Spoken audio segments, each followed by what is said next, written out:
Welcome to Khush life today works. చూడండి, ఉల్లిపాయ పచ్చిమిర్చి కట్ చేసుకున్నాను, టమాటా కూడా కట్ చేసి పెట్టేసుకున్నాను, అలాగే ముల్లంగి కూడా కట్ చేసి పెట్టుకున్నానండి. అల్లం వెల్లుల్లి దంచేసి పెట్టుకున్నాను. స్టవ్ మీద ప్యాన్ పెట్టుకొని ఆయిల్ హీట్ చేసుకున్నాను, కాస్త జీలకర్ర వేసుకున్నానండి.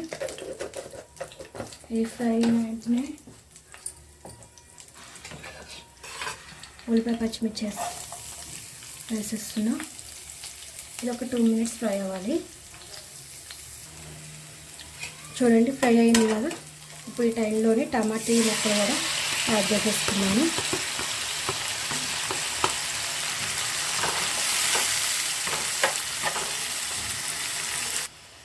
రుచికి సరిపడే ఉప్పు, కాస్తంత పసుపు, అలాగే కారం మీ టేస్ట్ని బట్టి మీరు అడ్జస్ట్ చేసుకోండి కారం. ఇవి వేసినవన్నీ ఒకసారి కలిపేసి మూత పెట్టేసి మగ్గనిద్దామండి.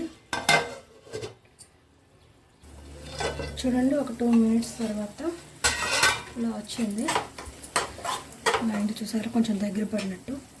నేను అల్లం వెల్లుల్లి దంచుకున్నాను కదా, అది కూడా వేసేసి కలిపేస్తున్నానండి. ఇప్పుడు కాస్త గ్రేవీలో వచ్చింది కదా, ఇప్పుడు మనం ముల్లంగి కూడా యాడ్ చేసేద్దాం. ముల్లంగి ముక్కలు యాడ్ చేసేసి కలిపేసి మూత పెట్టేద్దాం.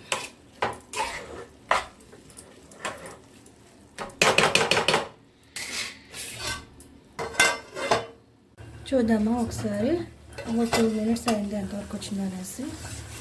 నేను అన్నీ వేసేసి అలా మూత పెట్టి వదిలేసాను. ఉడకాలి.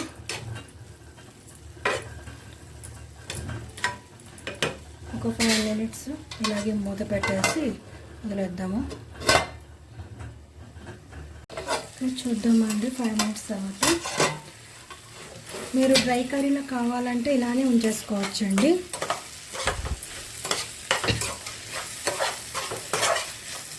లేదు మీకు చపాతీకి రైస్కి అనుకుంటే కొంచెం వాటర్ యాడ్ చేసుకోండి, అప్పుడు గ్రేవీ కర్రీలో వస్తుంది. కొంచెం వాటర్ యాడ్ చేసుకొని హైలో పెట్టేసాయండి స్టవ్. వాటర్ యాడ్ చేశారు కదా, ఒక 2 minutes వదిలేస్తే మీకు అంతేనండి, గ్రేవీ కర్రీ రెడీ అయిపోతుంది. ముల్లంగి టమాటా కర్రీ. ప్లీజ్ లైక్ చేయండి వీడియోని. ఒక 2 minutes అయిపోయింది కర్రీ. చూడండి, దగ్గర పడింది. కొత్తిమీర కూడా యాడ్ చేసేసాను. ఓకేనా, ముల్లంగి టమాటా కర్రీ రెడీ అయిపోయిందండి. Please like, share, subscribe our channel. Thank you, friends.